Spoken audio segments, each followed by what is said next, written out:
સ્થાનિક સ્વરાજ્યની ચૂંટણી જાહેર થાય તે પહેલા જ બનાસકાંઠામાં હવે રાજનીતિ ગરમાઈ છે। કોંગ્રેસ તરફથી જિલ્લા કોંગ્રેસ તરફથી નિર્ણય બહાર પાડવામાં આવ્યો। પક્ષપલટો રોકવા તેમજ પક્ષના આદેશનું ઉમેદવારો ચુસ્તપણે પાલન કરે તે માટે સંભવિત ઉમેદવારો પાસે કોંગ્રેસે બાહેંધરી પત્રક ભરાવ્યા। પાલનપુરમાં આવેલા જિલ્લા કોંગ્રેસ કાર્યાલય પર આજે જિલ્લા પંચાયત અને તાલુકા પંચાયતની બેઠક માટે સેન્સ પ્રક્રિયા હાથ ધરાઈ હતી અને આ પ્રક્રિયામાં મોટી સંખ્યામાં ચૂંટણી લડવા ઈચ્છુક દાવેદારોએ સેન્સ માટે પહોંચ્યા હતા।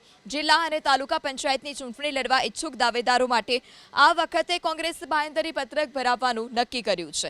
ભવિષ્યમાં કોંગ્રેસ પક્ષના વ્હીપનું પક્ષના આદેશનું ચુસ્તપણે પાલન થાય તે માટે બાહેંધરી પત્રક ભરાવવામાં આવ્યા। ભવિષ્યમાં કોઈ પક્ષપલટો ન કરે તેમ છતાં જો પક્ષપલટો કરશે તો પક્ષપલટા વિરોધી ધારા હેઠળ ગાંધીનગરની કોર્ટમાં જઈને પક્ષકાર તરીકે સભ્યપદ રદ કરવામાં આવશે।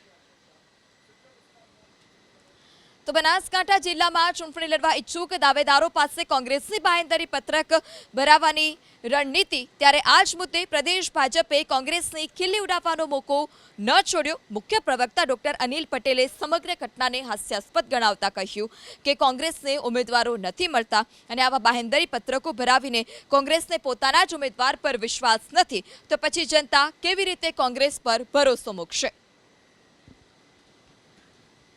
એક તો કોંગ્રેસને ઉમેદવારો મળતા નથી, બીજું કોંગ્રેસને જે પોતાના જ ઉમેદવારો છે અને પોતાના જ કાર્યકર્તાઓ છે એમાં વિશ્વાસ નથી। જો કોંગ્રેસ પોતાના કાર્યકર્તાઓમાં વિશ્વાસ ના રાખી શકતી હોય તો પ્રજા કેવી રીતે એમનામાં વિશ્વાસ રાખશે? બીજું કે કોંગ્રેસને ઉમેદવારો મળતા નથી એટલે એમને ઉમેદવારો QR કોડને અલગ અલગ રીતે શોધવા પડે છે। એટલે સ્વાભાવિક છે કે કોંગ્રેસ એક પરિવારની પાર્ટી છે તો બાકીના બધાને શંકાથી જોવે।